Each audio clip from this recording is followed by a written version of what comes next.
ఏదో ఒక ఉద్దేశం మాలో ఉండాలి. ఆరాధన కొరకై సంవత్సరం అంతట్లో ప్రభా మరి 7వ సంవత్సరాలు దాటి ప్రభా 8వ సంవత్సరంలో ప్రవేశపెట్టిన ప్రేమను బట్టి వందనాలు.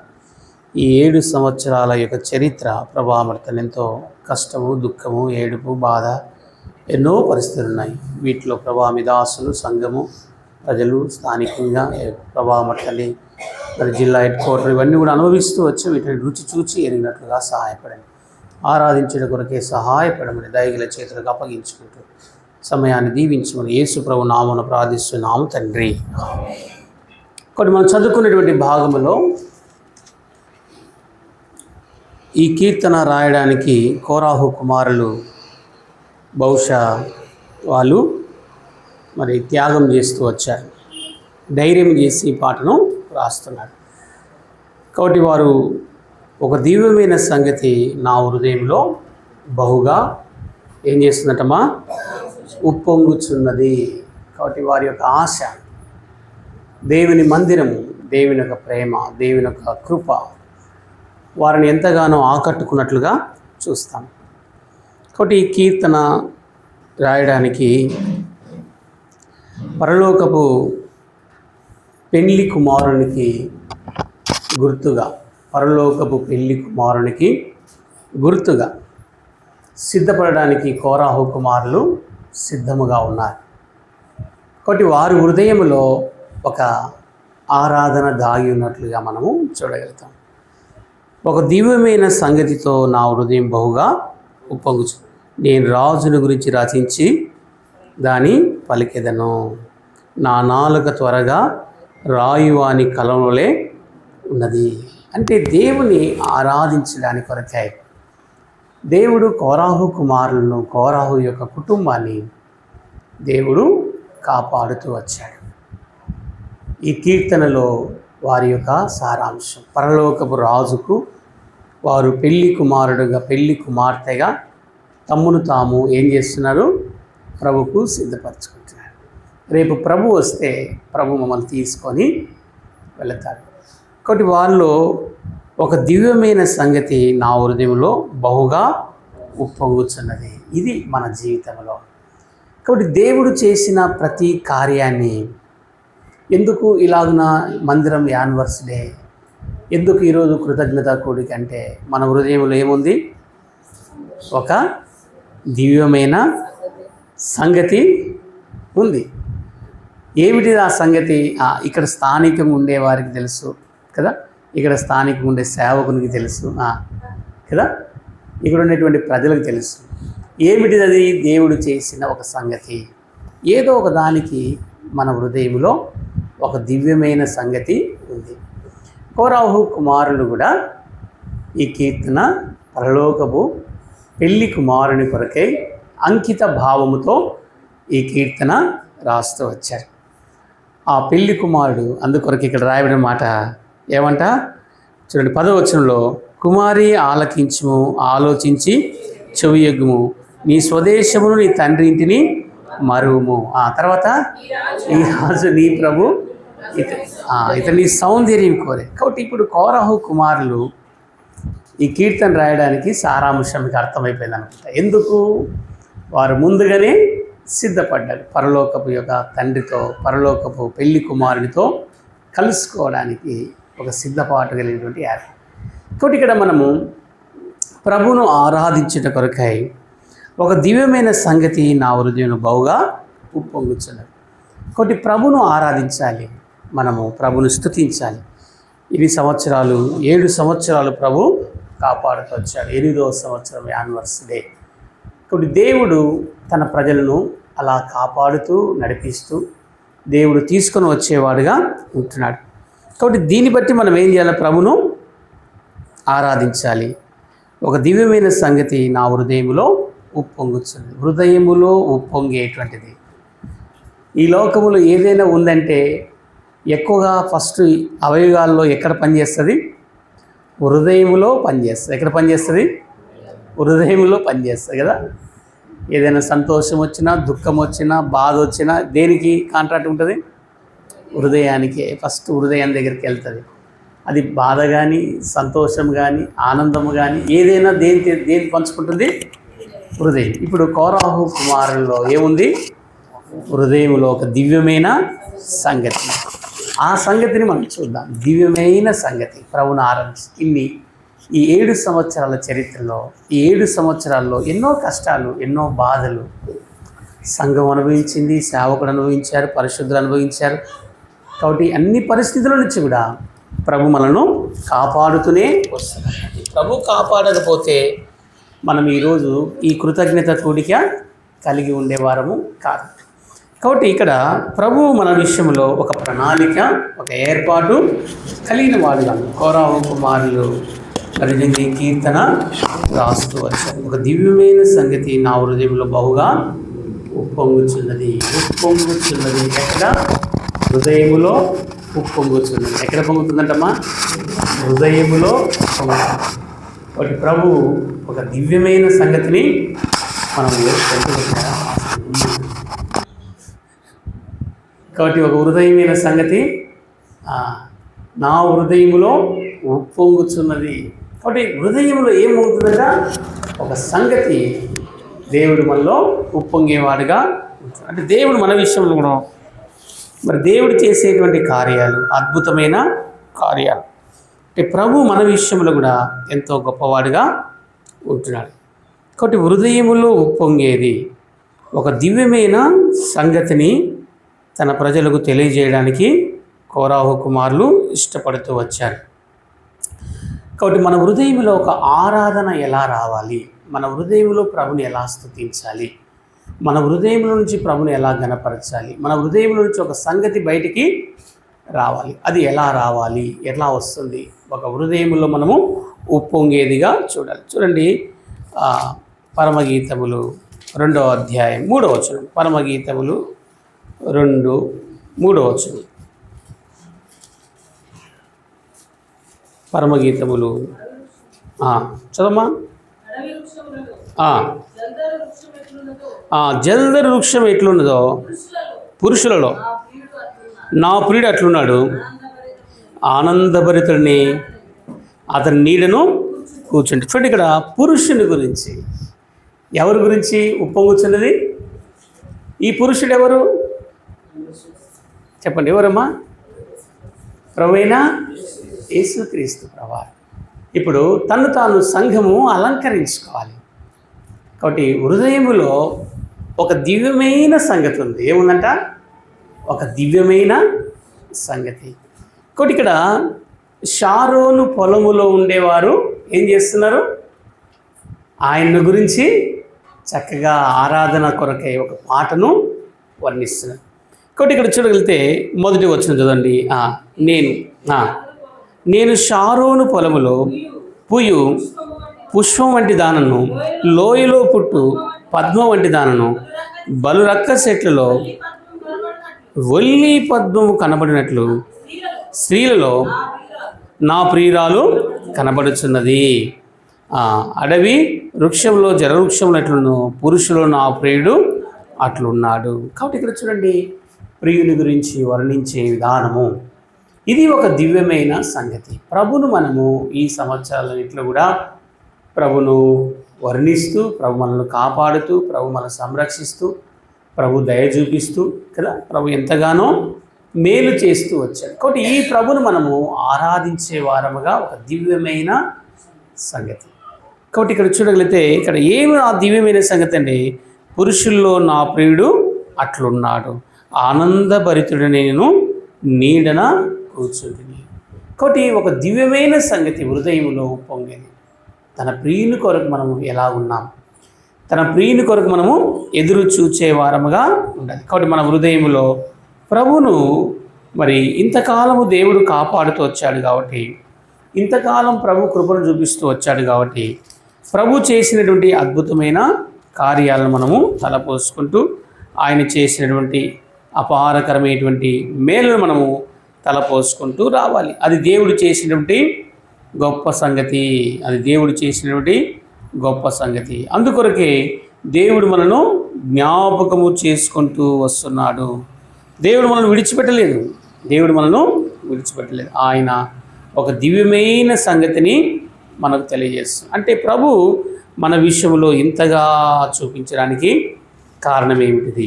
ప్రభు మన విషయంలో ఇంతగా దయ చూపించడానికి కారణం. అందుకొరకు ఇక్కడ ఈ అధ్యాయం అంతట్లో కూడా దేవుని ఘనపరిచేటువంటి కోరాహు కుమారులు దేవుని ఎంతగానో ఘనపరుస్తుంది. మనం కూడా ఒక దివ్యమైన సంగతి మన హృదయంలో ఒక ఆరాధన బయటికి రావాలి. మన హృదయంలో ప్రభు సంవత్సరం అంతట్లో కాపాడాడు కదా, సంవత్సరం అంతట్లో దేవుడు దేవించాడు కదా. కాబట్టి దేవుడిచ్చిన విధానమును బట్టి మనం ప్రభును ఆరాధించాలి. అందుకే కోరాహు కుమారులు ప్రభును సిద్ధపరచుకొని ప్రభు కొరకే వారు ఎదురు చూస్తూ వస్తున్నారు, ప్రభుని జ్ఞాపకము చేస్తున్నారు. చూడు కీర్తన 85:4, కీర్తన 85:4, కీర్తన 84:4 వచనం, కీర్తన 84:4 80 చూడకో. నీ మందిరమునందు నివసించు వారు ధన్యులు, వారు నిత్యమును స్తుతించుదురు. నీ వలన బలమునందు మనుషులు ధన్యులు, యాత్ర చేయు మార్గములు వారికి అతి ప్రియములు.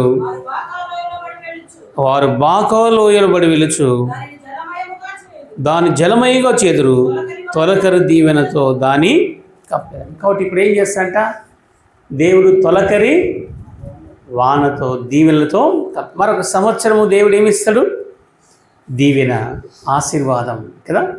కోరాహు కుమారులకు ఏముందంటే తొలకరి వాన యొక్క దివ్యమైనటువంటిది, ఒక దివ్యమైన సంగతిని వారి హృదయంలో దేవుడు ఉంచాడు. వారి హృదయంలో ఉంచిన కారణాన్ని బట్టి ప్రభును మనము ఘనపరిచే వారముగా, దేవుని మనము ఆరాధించే వారముగా ఒక దివ్యమైన సంగతిని ప్రభు వారి హృదయంలో కోరాహు కుమారులకు ఉన్నట్లుగా మనకు కూడా ఒక దివ్యమైన ఆరాధన ప్రభు చూస్తుంది. కాబట్టి ఈ సంవత్సరం అంతట్లో దేవుడు కాపాడాడు. కాబట్టి కోరాహు కుమారులు దేవుని జ్ఞాపకం చేసుకుంటున్నారు. దేవుని మర్చిపోలేదు, వారు దేవుని విడిచిపెట్టలేదు, దేవుడు వారు ఏమాత్రం కూడా విడిచిపెట్టలేదు. కాబట్టి ఇక్కడ చూడగలిగితే దేవుడు ఏం చేస్తాడు, తొలకరి వాన దీవెనలతో వారిని కప్పును. కాబట్టి గత సంవత్సరాలన్నింటిలో కూడా దేవుడు మరి కాపాడుతూ వచ్చాడు, కోరాహు కుమారులను దాటిస్తూ వచ్చాడు. దేవుడు చేసిన అద్భుతమైన కార్యం. కాబట్టి కోరాహు కుమారులు దేవుని చేత నింపబడిన వారుగా ఉంటున్నారు. అందుకొరకే దేవుడు వారిని ఎంతగానో దీవిస్తూ వచ్చాడు, ఎంతగానో ఆశీర్వదిస్తూ వచ్చారు. కాబట్టి వారు ఈ అనుభవం గుండా వెళుతారు. మనం కూడా ప్రభును ఘనపరచాలన్నదే దేవుడు గద్దినాలన్నింటిలో కాపాడాడు. ఒక దివ్యమైన సంగతి వారి హృదయములో ఉన్నట్లుగా చూస్తున్నాం. మన హృదయంలో కూడా విప్పితే తెలుస్తుంది కదా, అది విప్పినప్పుడు తెలుస్తుంది. ఒక దివ్యమైన సంగతి, ఏమేమి సంగతులు ఉన్నాయి అది హృదయానికి మాత్రమే తెలుసు. ఎవరు తెలుసమ్మా? హృదయం లోపల కోరాహు మాత్రం కుటుంబానికి మాత్రమే తెలుసు ఏమేమి సంగతి, ఆయన ఏమేమి చేశాడు. అవన్నీ కూడా మనకు ప్రభు దగ్గరికి వెళ్ళి వారు దేవుని దగ్గర విప్పినప్పుడు ఆ విప్పినటువంటి అనుభవాన్ని బట్టి వారు దేవుని జ్ఞాపకము చేసుకో. అందుకే దావీదు కూడా ఒక మాట అంటాడు చూడు, కీర్తన గ్రంథము ఏమంటాడు చూడండి, 9వ అధ్యాయం 1వ వచనం, 109 1వ వచనం, కీర్తన 109 1వ వచనం చూడండి. నా స్తుతికి కారణభూతులకు దేవా మౌనముగా ఉండకు. ఏముందంట? నా స్తుతికి అంటే దాని అర్థమైంది చెప్పండి, మీరు చెప్తే ముందుకెళ్తా. మళ్ళా చదువున్నమాట అంటే దాని అర్థం ఏంది చెప్పండి.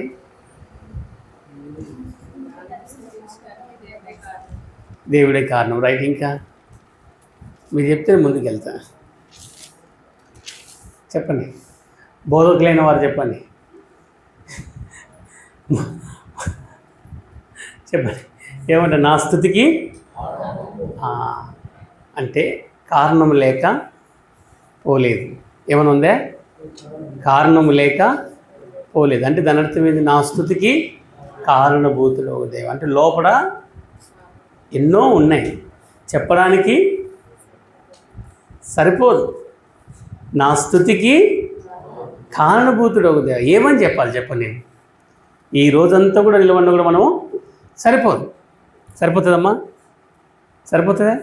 సరిపోదు. ఏమని చెప్పాలి చెప్పండి. దావీదు ఒక జీవితంలో ఎన్నిసార్లు దేవుడు తప్పించాడు, ఎన్నిసార్లు దేవుడు కాపాడాడు, ఎన్నిసార్లు దేవుడు వ్యాధిలో బాధలో నా స్తుతికి కారణభూతుడు ఒక దేవ. అంటే నా భావం ఏంటంటే, నా ఆలోచన ఏంటంటే, కారణము లేక పోలేదు.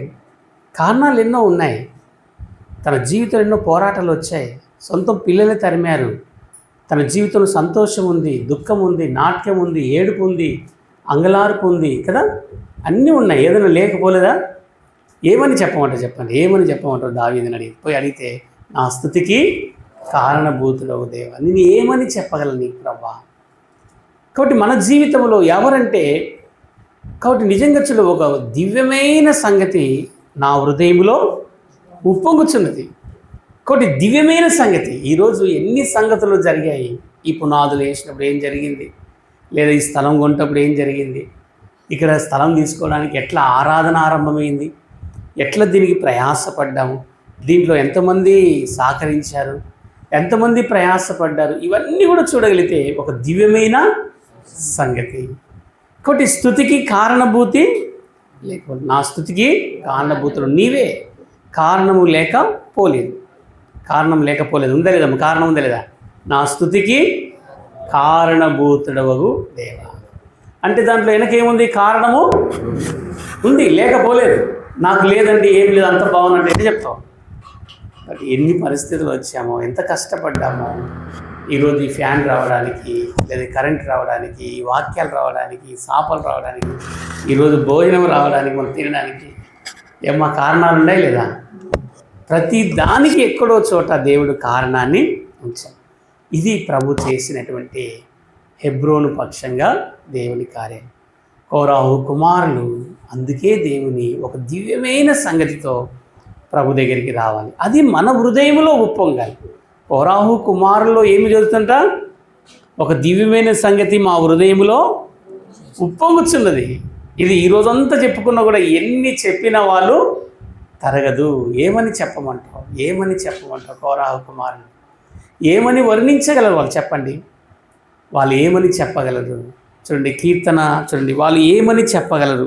49వ అధ్యాయం 14, 49:14, కీర్తన 49:14. చూడు, వారు పాతాళంలో మందగా కూర్చబడదురు.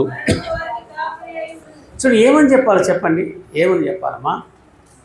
వారు మరణము దగ్గర, మరణపు అంచుల్లో, మరణపు భాగములో, మరణపు లోయలో, మరణపు ఎంతో పరిస్థితిలో వెళ్ళారు. కాబట్టి మరణం వారికి ఏమైందంట? కాపరైంది. ఒక దివ్యమైన సంగతి మా హృదయంలో ఉంది, మా హృదయంలో ఉప్పొంగుతుంది.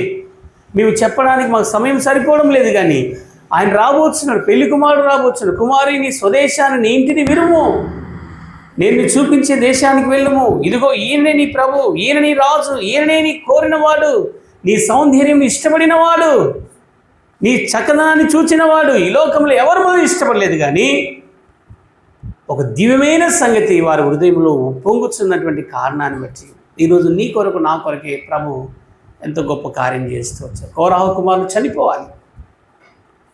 కోరాహు కుమారులు భూమిలో నెరవేర్చుకొని ఏం కావాలంటే మరణం వారికి కాపరిగా ఉంది. ఎన్ని పరిస్థితుల్లో వారు బ్రతికించబడ్డారు, ఎప్పుడో చనిపోవాలి. కానీ దేవుడు ఒక దివ్యమైన సంగతి వారి హృదయంలో ఉందంట. ఆ హృదయంలో ఉన్న దివ్యమైన సంగతిని వారి హృదయంలో ఉప్పొంగుతుంది. కాబట్టి ఆరాధికుడు దినదినం ఏం చేయాలంటే ప్రభువును గణపరుస్తూ రావాలి, మరిచిపోకూడదు. నా స్తుతికి నీవే కారణభూతుడు. కారణం లేక పోలేదు. ఎటువైపు నుంచి చూసినా ఏదో కారణం ఉంటుంది. ఇక్కడికి వచ్చినామంటే ఏదో కారణం ఉంది. అన్న పిలుస్తూ వచ్చినాము, లేదా సేవకులు పిలుస్తున్నాం, లేదా వాక్యం వినడానికో, లేదా ఏదో సందర్భాన్ని ఒక వెతుక్కుంటూ ఒక కార్యాన్ని బట్టి, ఒక కారణాన్ని బట్టి వచ్చినాం, అంతే కదమ్మా.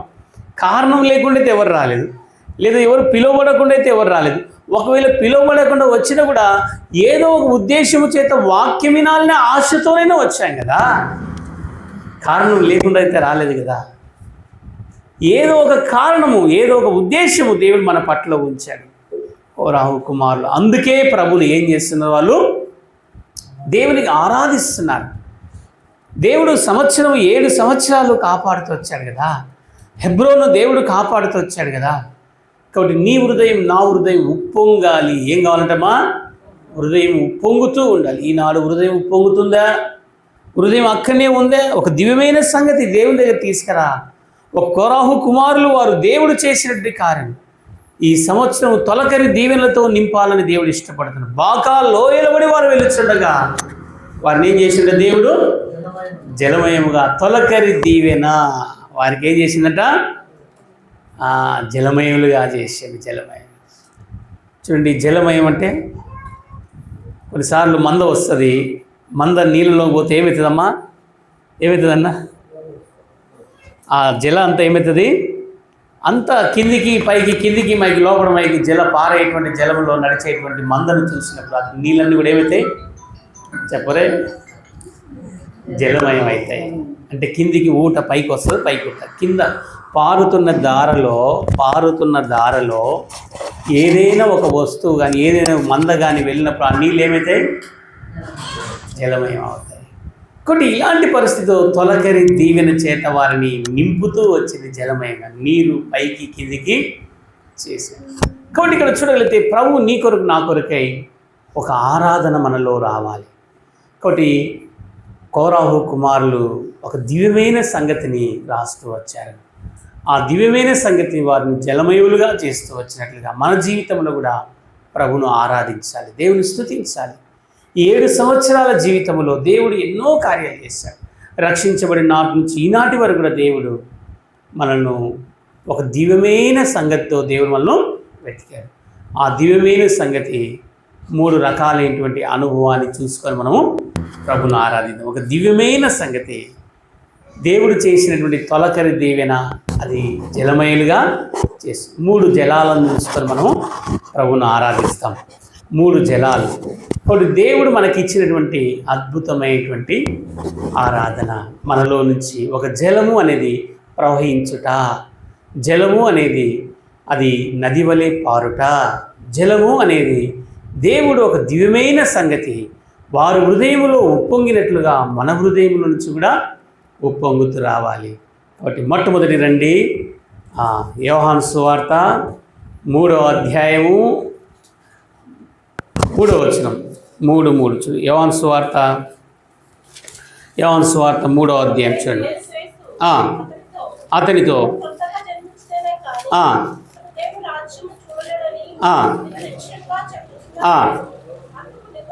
అందుకు నికోదేము, ఎలాగూ జన్మించగలను?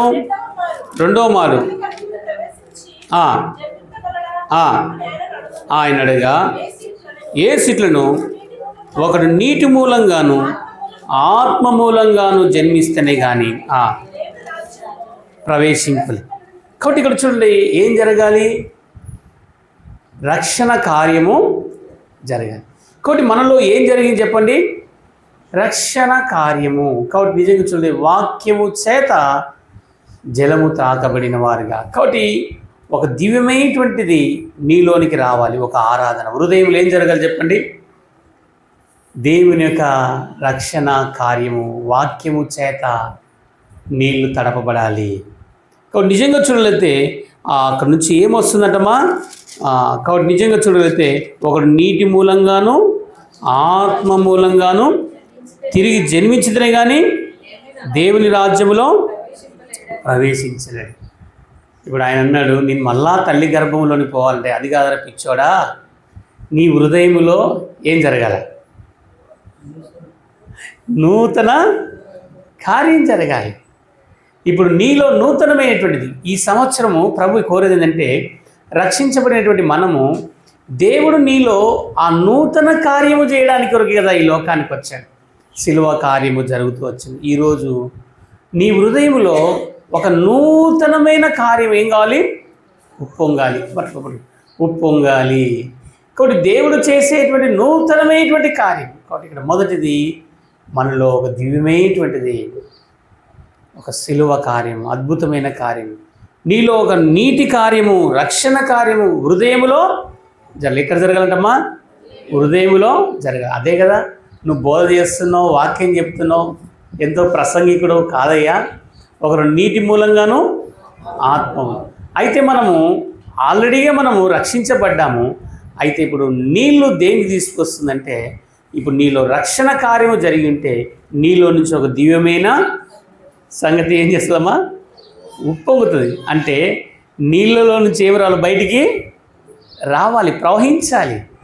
ఈ కార్యము నూతన కార్యం. ఒకటి ప్రభు ఒకరు నీటి మూలంగాను ఆత్మ మూలంగాను జన్మించిన వాడు. హృదయంలో నుంచి ఒక కార్యము వస్తుంది. నేను ఇలా మరలా తల్లి గర్భంలో వెళ్ళొద్దయ్యా, నువ్వు ఎవడు వెళ్ళమన్నాడు? వెళ్ళొద్దు. నీలో ప్రభు ఒక దివ్యమైన కార్యం చేసింటే, రక్షణ కార్యం నీలో జరిగింటే, ఆ అనుభవం నీలో ఉంటే ఒక క్రొత్తదైన అనుభవం, కొత్త జలము నీలో నుంచి బయటికి వస్తుంది. రాదమ్మా? కొత్తమైనటువంటి జీవితం, క్రొత్త జీవితం నీలో నుంచి ప్రవహించాలి, ప్రవహాలి, ఒకటి బయటికి పారాలి. ఈరోజు చాలామంది పారడము లేదు, ఏం లేదు, జలము ఆరాధన బయటికి రావడం లేదు. ఒకటి ప్రభు గత సంవత్సరం అంతా కాపాడాడు కాబట్టి ఇది మొదటిది. నీ నా జీవితంలో బయటికి రావాలి. నీలో నుంచి ఏం రావాలి? కొత్త అనుభవం రావాలి. ఇది కేవలం ఎవరికండి? ఇది రక్షణ లేనులో కాదు, రక్షించబడిన విశ్వాసిలో నుంచి ఏం రావాలి? ఒక దివ్యమైన సంగతి రావాలి. అది నా అంశం ఏంటంటే, ఒక దివ్యమైన సంగతి రావాలి.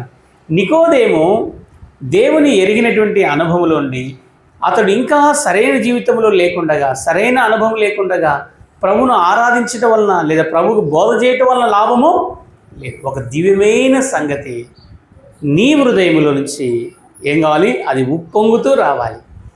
ఎప్పుడైతే ఒకడు నీటి మూలంగాను ఆత్మ మూలంగాను జన్మించినప్పుడు ఆ జలం అనేది ఏం చేస్తుందమ్మా? బయటికి ఉప్పొంగుతూ వస్తుంది, ఆగిపోకూడదు. ఏం కావాలి? బయటికి రావాలి. చూడండి, బుగ్గ ఉంది, బుగ్గను బంద్ చేయడానికి అది మూసివేస్తే ఏం లాభం? బుగ్గను ఎప్పుడు కూడా మూయకూడదు. ఏం చేయాలి? దాన్ని తెరిచే ఉంచాలి కదా. తెరిచి ఉంచినప్పుడు ఏమవుతుంది? దాంట్లో నుంచి జల బయటికి వస్తూనే ఉంటుంది. కాబట్టి ప్రతి సంవత్సరము ఈ జల పారుతూనే ఉండాలి, కానీ దాని పూడికను మూసివేయకూడదు. పూడికను తీయాలి, కానీ పూడికను మూసివేస్తే ఏం లాభం? అలా కాదు. ప్రభు ఒక దివ్యమైన సంగతి కౌరవ కుమారులు హృదయం నుంచి వచ్చినట్లు ఒక జలము బయటికి రావాలి. ఇది మొదటిది. రెండవది చూడండి, రెండవది యోహాను సువార్త 4వ అధ్యాయం చూడండి. అక్కడ ఒక మాట ఉంటుంది. 4వ అధ్యాయం ఆ స్త్రీతో అంటాడు, ఏమంటుంది? నీ కడుపులో నుండి చూడండి 10వ వచనం. అందుకు యేసు దేవుని వరమును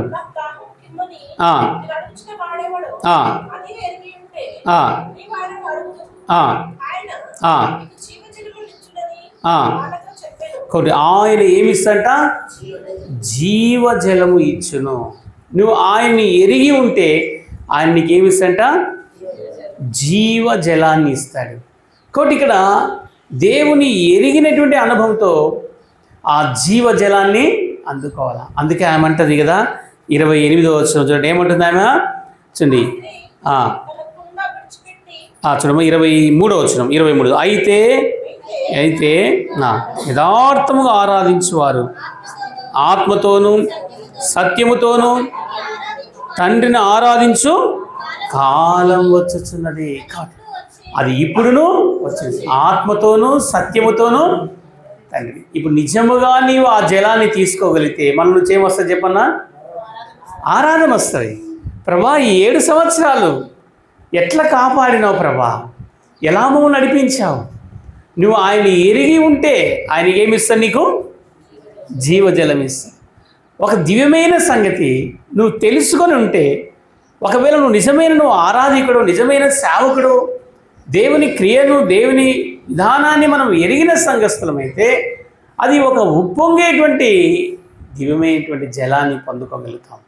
కాబట్టి ఇక్కడ చూడగలిగితే రెండవది ఏమొస్తుందంటే దేవుని ద్వారా జీవజలం. అది ఏది? ఆరాధన. దేని సాదృశ్యం ఉంది? అది ఆరాధనకు. ఒకటి దేని సాదృశ్యం ఉంది? ఆరాధనకు సాదృశ్యం. ప్రభువును ఆరాధించేటువంటి ఒక దివ్యమైన సంగతి ప్రభువుని హృదయంలో ఉంచాడా? ఎక్కడి నుంచి రావాలి? ఇది హృదయములో నుంచి రావాలి. హృదయములో నుంచి రావాలి. హృదయాన్ని అడ్డుబండలుగా వేస్తే దానివల్ల లేదు.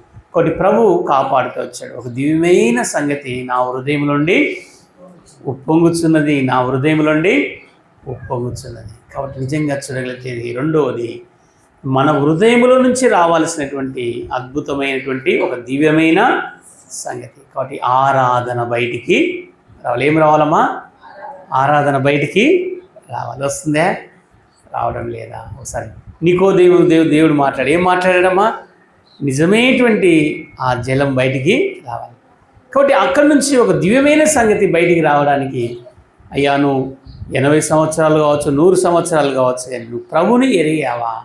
ప్రభుని ఎరిగిన వాడవైతే నీలో నుంచి ఆ రక్షణ కార్యం, శిలువ కార్యం, అద్భుతమైన కార్యం బయటికి పారుతుందండి. పారకుండా ఎందుకుంటుంది? ఈరోజు సమరయ స్త్రీ ఒకప్పుడు దేవునికి దూరంగా ఉంది. ఇప్పుడు ఆమె యొక్క నది ఏమైంది? పారుతుంది, ఆరాధిస్తుంది. ఆత్మతోనూ సత్యముతో తండ్రిని ఆరాధిస్తుంది.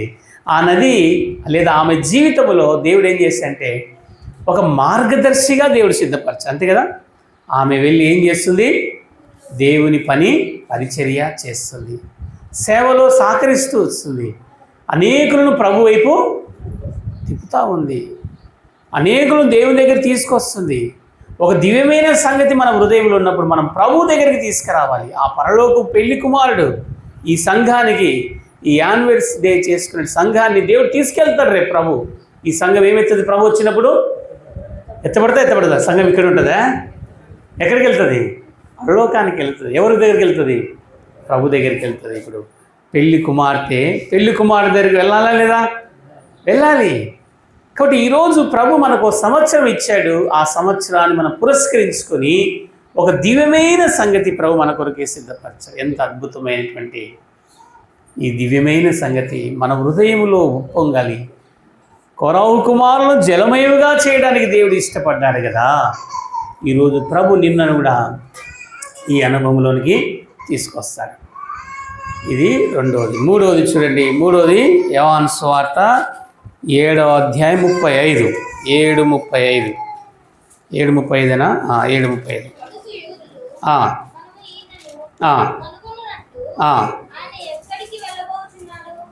7:37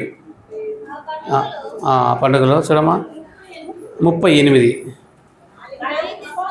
నా యందు విశ్వాసం ఉంచువాడు లేఖనము చెప్పినట్లు వాని కడుపులో నుండి ఇప్పుడు ఏమర్థమైంది ఇక్కడ చెప్పండి? ఎక్కడి నుంచి పారుతుంది? మళ్ళీ అడుగుతున్నా, ఎక్కడి నుంచి పారుతుంది? మళ్ళీ అడుగుతున్నా, ఎక్కడి నుంచి పారుతుంది? Yes, right. ఎక్కడి నుంచి పారుతుంది? కడుపులో నుంచి కాదు. ఎక్కడి నుంచి రావాలి? హృదయముల నుంచి రావాలి. ఎక్కడి నుంచి రావాలి? హృదయం నుంచి. డిక్షనరీలు చదివితే ఏముందంటే ఎక్కడి నుంచి? కడుపులో నుంచి కాదు. ఎక్కడి నుంచి రావాలా? హృదయములో నుంచి ప్రవహిస్తుంది. కడుపులో నుంచి ఎందుకు ప్రవహిస్తుంది? హృదయం నుంచి వచ్చింది అనుకోండి. అందుకే కీర్తనకారులు అక్కడ రాసినట్టు కోరాహు కుమారులు, నా హృదయము ఉప్పొంగుచున్నది. ఒక దివ్యమైన సంగతి. కాబట్టి ఉప్పొంగేది ఏంటంటే దేవుడు నీలో ఉంటే దేవుని యొక్క కార్యాన్ని నీవు చాటించినది.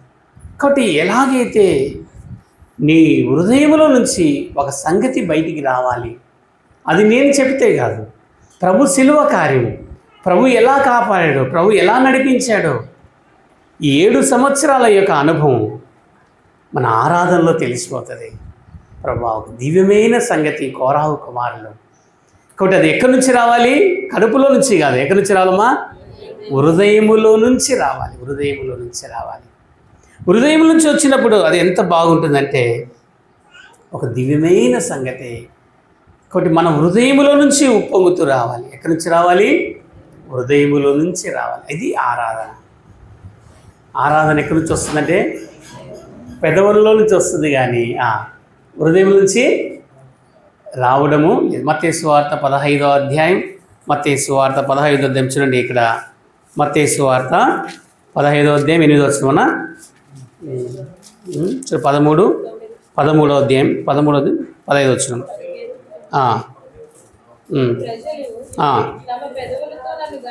ఈ ప్రజలు తమ పెదవులతో నన్ను గణపరచురు కానీ వారి హృదయము ఇప్పుడు ఎక్కడి నుంచి రావాలి చెప్పనా? హృదయంలో నుంచి ఉప్పొంగాలి. కానీ ఈ పెదవులు ఎక్కడి నుంచి కనపరుస్తారట? పెదవులతో కనపరుస్తున్నారు. కాబట్టి పెదవులతో కాదు, కానీ హృదయములో నుంచి రావాలి. మరి పెదవులను ఎందుకు? హృదయంలో నుంచి అందిస్తే పెదవులు పలకాలి. కాబట్టి ఇక్కడ దేవుడు నిజంగా చూడగలిగితే కోరాహు కుమారులు హృదయంతో ఉంది కాబట్టి పెదవులు ఇప్పుతున్నారు. చూడ మారుతుందండి. మళ్ళా ఏమంటారా చూడండి, కీర్తన 45వ అధ్యాయం మొదటి వచనం చూడండి. ఒక దివ్యమైన సంగతి నా హృదయం బహుగా ఉప్పొంగుచున్నది, దాని పలికెదను, నా నాలుక త్వరగా రాయవలనని ఉన్నది.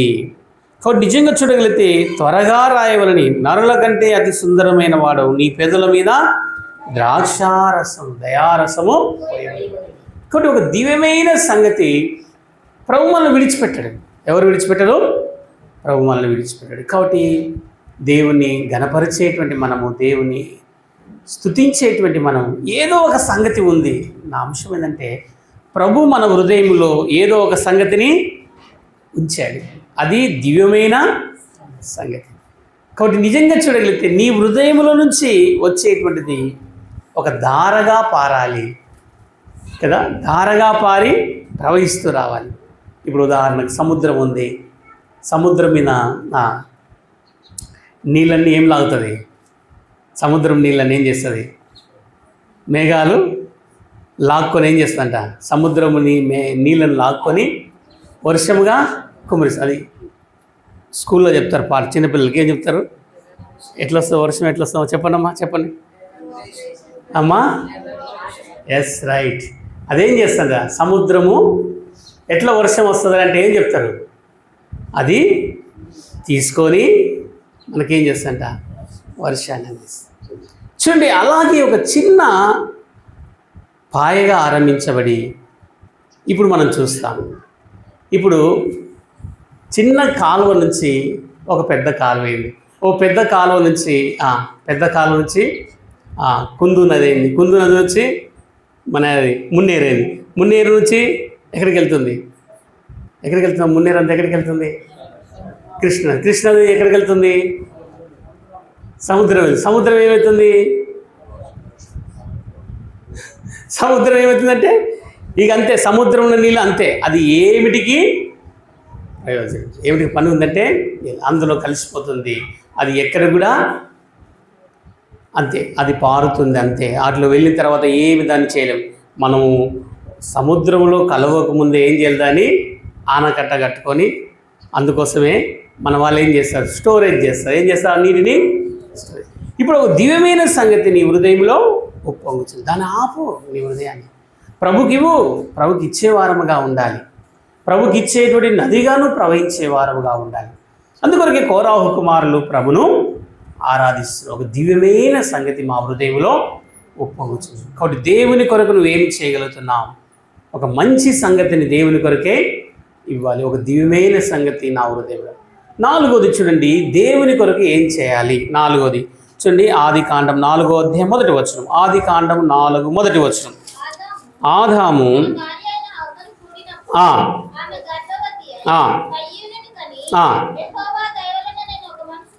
యెహోవా దయవలన ఒక మనిషిని సంపాదించుకుంటుని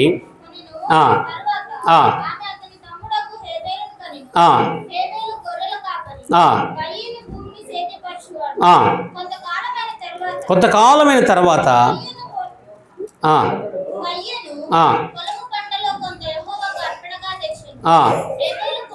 ఏబేలు కూడా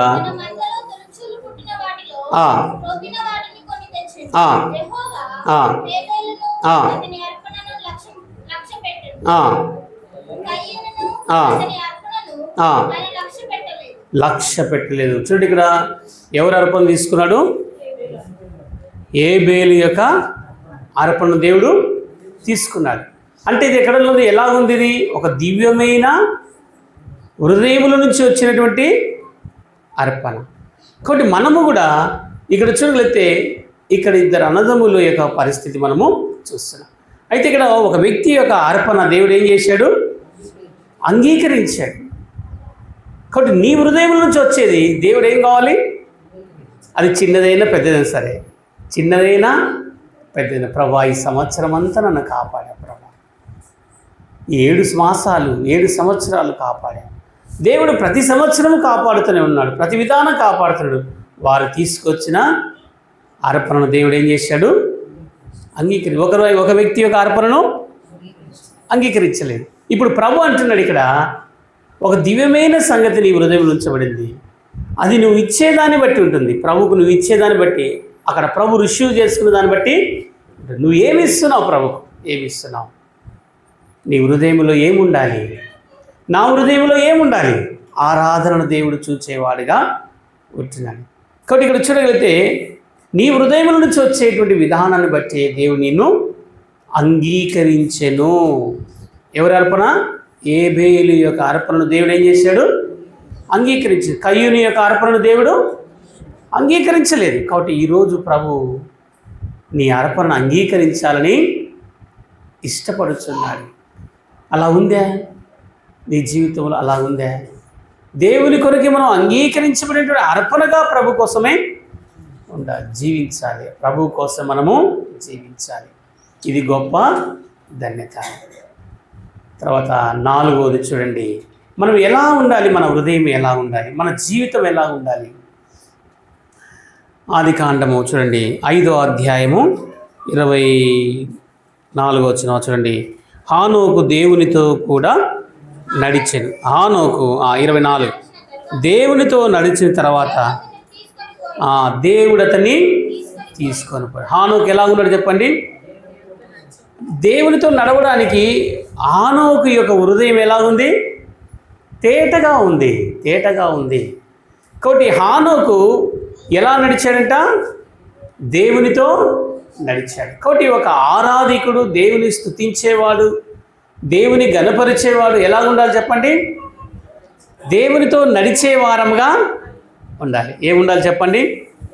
దేవునితో నడిచే హృదయం సరిగా ఉంటే మనం ఏం చేస్తాం? దేవునితో కూడా. ఇప్పుడు వీరిద్దరి హృదయం ఎలా ఉంది? దేవుని యొక్క హృదయము, హానోకు హృదయం ఎలా ఉంది చెప్పండి? దేవునితో కంపేర్ చేస్తే దేవునికి హానోకు హృదయం ఎలా ఉంది? ఒకే భాగములో ఉన్నట్లుగా చూడగలుగుతాం. అంటే దేవుడు ఏం చెప్తున్నాడో హానోకు అట్లే జీవిస్తున్నాడు, అలా నడవగలుగుతున్నాడు. హానోకు దేవునితో కూడా నడిచెను. అంతే కదా, అక్కడ ఏమి రాబడింది? ఎవరితో నడిచాడు? లోకముతో నడిచాడా? ఎవరితో నడిచాడు? దేవునితో నడిచాడంటే ఎవరు నడవగలుగుతారు? తమ హృదయం సరిగా ఉన్నవారు, ఒక దివ్యమైనటువంటి ఏర్పాట్లు ఉన్నవారు మాత్రమే దేవునితో నడవగలుగుతారు. కాబట్టి ఇక్కడ ఇదెన్నోది? 4వది. దేవునితో నడిచేటువంటి అనుభవం కలిగిన వాడు ఎవరు?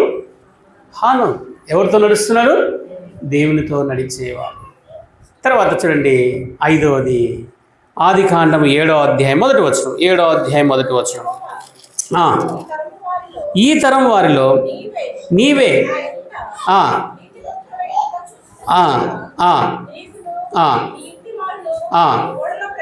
కాబట్టి ఇక్కడ ఏం చూపిస్తున్నాడు? ఇక్కడ ఈ వ్యక్తి ఎలాంటి వ్యక్తిగా ఉన్నాడంటే సాక్ష్యాన్ని కలిగిన వాడుగా ఉంటున్నాడు. ఇప్పుడు నోహలో ఏం చూస్తాం చెప్పండి? ఏం చూస్తాం? నోహకి ఏముందంటే సాక్ష్యం ఉందంటే. ఏముంది? సాక్ష్యం ఉంది. కాబట్టి ఆ గుడారంలోనికి లేకపోతే ఆ ఓడలోనికి పిలువబడ్డాడు. కాబట్టి సాక్ష్యం ఉండాలంటే నీ హృదయం ఎలా ఉండాలి? దేవుని ఎదుట సరైనదిగా ఉండాలి, దోషారోపణ చేయకూడదు. నీ హృదయం సరైనదిగా ఉంటే, నీ ఆరాధన కరెక్ట్ అయినదిగా ఉంటే సాక్ష్యం కలిగిన వాడవే నువ్వు సంఘములో జీవించాలి. కాబట్టి ఇప్పుడు దేవుడు నిన్ను ఈ సంఘంలో ఎందుకు ఉంచాలంటే సాక్ష్యం కలిగి దేవునితో నీవు జీవించాలి. కాబట్టి కోరాహు కుమారులు ఏం కలిగి ఉన్నారంటే ఈ 5 అంతల అనుభవాన్ని కలిగిన వారుగా ఉంటున్నారు. వారి హృదయాలు దేవుని కొరకు ఇలా నింపబడుతూ వచ్చింది. అందుకొరకే వారు ఒక దివ్యమైన సంగతి నా హృదయంలో ఏం చెప్పనమ్మా? బహుగా ఉప్పొంగుచున్నది. ఈ లోకములో మనము దేవుని కొరకు దేవుడు ఈ సంవత్సరాల్లో కాపాడుతూ ఒక దివ్యమైన సంగతిని ఆ కుటుంబంలో ఇంత చేసినప్పుడు ప్రభు నీ పక్షంగా నా పక్షంగా దాసులకు చేసిన దేవుడు నీకు నాకు చేయలేదా? దేవుడు కనికరం కలిగినటువంటి వాడు కదా, దేవుడు ఇంతగా కాపాడుతూ వచ్చాడు కదా, ఈ సంవత్సరాలన్నింటిలో కాపాడాడు. కాబట్టి మనం ప్రభును ఘనపరచాలి. ఇది ఒక దివ్యమైన సంగతిని నా హృదయంలో ఉప్పొంగుచున్నది వాళ్ళు చెప్తూ వచ్చారు. అంటే వారిలో ఏమి దాగి ఉంది? ఒక గొప్ప మర్మము వాళ్ళలో ఉంది. వారు ప్రభువును విడిచిపెట్టడానికి ఇష్టపడడం లేదు. వారు ప్రభువును ఏమాత్రం కూడా దేవుని దూరపరచుకోవడానికి ఇష్టం. దేవునితో కలిసి వారు వెళ్ళాలనేటువంటిది ఆ పరలోకపు పెళ్లి కుమారునితో ఉండాలన్న ఆశతో వారి హృదయంలో ఏముందటమ్మా? ఒక దివ్యమైన సంగతి హృదయంలో ఉప్పొంగుతున్నది. కాబట్టి నా జీవితంలో ఎలా ఉండాలి? కాబట్టి 5 రకాలు చూసుకో. మొదటి చెప్పండి. మొదటి ఏం చూస్తున్నాం? యోహాను సువార్త 3వ అధ్యాయం 5. నీటి మూలంగాను ఆత్మ మూలంగాను నీవు నిజంగా రక్షణ కార్యం జరిగింటే నీలో నుంచి ఏమొస్తుంది? జీవజలం. ఆ జలం బయటికి వచ్చి ఇతరులకు ఒక హృదయంలో నుంచి ఉప్పొంగేదిగా పారేదిగా ఉండాలి. ఆ రెండవది ఏం చూస్తూ వచ్చాం? ఆమెలో ఆ జీవజలాన్ని ఆరాధనలోనికి నడిపించింది. ఎక్కడ నడిపించింది? ఆరాధన. కాబట్టి ఆత్మతోనూ సత్యముతోనూ తండ్రిని ఆరాధించవలను. కాబట్టి ఇదిగో నా యొద్ద ఒక జీవజలం ఉంది. ఏముందంటే ఆయన దగ్గర? నేనిచ్చు నీళ్ళు మరలా ఎప్పుడు దప్పికొనవమ్మా. ఇదిగో నువ్వు నా కొరకే శ్రేష్టమైనటువంటి భావం నీలో నుండి ఒక జలం బయటికి రావాలి. మూడవది ఏం చూస్తూ వచ్చాము చెప్పండి? మూడవది నిద్రపోతున్నారు. మూడవది ఏం చూస్తూ వచ్చాము? కడుపులో నుంచి కాదు, ఎక్కడి నుంచి రావాలి? హృదయంలో నుంచి జీవనది పారాలి. ఎక్కడి నుంచి పారాలమ్మా? హృదయం నుంచి పారాలి. నాలుగవది చెప్పండి. నాలుగవది ఏం చేసినావు? దేవునితో ఎలా ఉండాలి? ఆరాధన ఎలా ఉండాలి? ఆయనకు అంగీకారమైనటువంటిదిగా ఏబేలు యొక్క అర్పణ లేదా ఏబేలు యొక్క ఆరాధన హృదయముల నుంచి వచ్చింది. కాబట్టి దేవుడు ఏం చేశాడు? అంగీకరించాడు. ఇది నాలుగవది. ఎన్నోదమ్మా? నిద్రపోతున్నారా? నాలుగవది. ఐదవది దేవుడు ఆనోకు దేవునితో నడిచినాడు. ఆనోకు ఎవరితో నడిచాడు? దేవుడి. ఆరవది సాక్షి. ఏముండాలి? మన హృదయంలో ఏముండాలి? ప్రభుతో సాక్ష్యం కలిగినటువంటి కుటుంబముగా ఉండాలి. ఈ కుటుంబం సాక్ష్యం కలిగి ఉన్నప్పుడే దేవుడు సహాయం చేస్తాడు. అది మనము కలిగిన వారంగా ఉండాలి. ఏడవది చూడండి, కీర్తన చూడండి. ఏడవది కీర్తన చూడండి. కీర్తన 46 మొదటి వచనం చాలు. 46 కోరాహు కుమార్ అంటారు అన్నమాట. 46 మొదటి వచనం చూడు. చాలు మనకు దేవుడు మనకేమైనాడు? ఆశ్రయం. ఎవరి హృదయము దేవుడితో ఉంటుందో, ఇప్పుడు కోరాహు కుమారులు ఈ మాట రాస్తున్నారు. ఎవరు రాశారమ్మా మాటమా? దేవుడు వారికి ఆశ్రయము. కాబట్టి ఆశ్రయ దుర్గమైనటువంటి దేవుడు. కాబట్టి ఈ సంవత్సరాలన్నింటిలో కూడా 7 సంవత్సరాల్లో దేవుడు ఏమై ఉన్నాడు చెప్పండి? ఎబ్రోనుకు ఆశ్రయ దుర్గమై ఉన్నాడు. ఇది ఎబ్రోను. ఎబ్రోను అనగా ఆశ్రయ దుర్గము. ఏమిటి చెప్పండి? ఎబ్రోను అనగా ఏమిటిది? ఆశ్రయ దుర్గం. భక్సింగ్ గారు రాశారు 7 ఆశ్రయపురాల్లో ఈ ఆశ్రయం అనేది ఏంటి? ఆశ్రయ దుర్గముగా ఉన్నాడు. ఎబ్రోను అనగా ఆశ్రయ దుర్గము. ఎబ్రోను అనగా సావాసము. ఎబ్రోను అనగా ఆయనతో ఆనుకొనుట. ఎబ్రోను అనగా దేవునితో బలిలో సాగిపోవట. కాబట్టి ఈ ప్రేమ, ఈ సావాసం మనలో ఉన్నదా? కాబట్టి నేను ఎలాగుంటున్నాం? కాబట్టి ఏడవది ఒక దివ్యమైన సంగతితో దేవుడు మాట్లాడడానికి ఏమైనాడు? దేవుడు కోరాహు కుమారులకు ఆశ్రయమును దుర్గమునే ఉన్నాడు. దేవుడే ఇంతవరకు కాపాడాడు, మనం కాదు కదా. ఎవరు కాపాడాడు?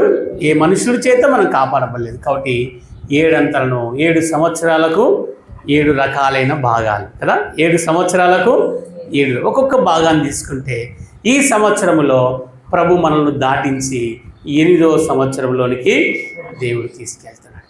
అంటే 7 సంవత్సరాల జీవిత చరిత్ర చివరి దశలో ఏముందంట? దేవుడు మనకేమన్నాడు? ఆశ్రయ దుర్గముగా ఉండి 8వ సంవత్సరంలోనికి దేవుడు తీసుకు. దీన్ని బట్టి ప్రభుని మనము ఆరాధిద్దాం. దేవుడు అట్లా మనల్ని సిద్ధం ఆరాధించండి సంఘస్థులు. తర్వాత మిగతా వారు ఒక ఇద్దరు అట్లా ఆరాధన చేస్తారు. సమయం పోతుంది. స్థానిక సంఘస్థులు మరి ప్రభుని స్తుతించండి.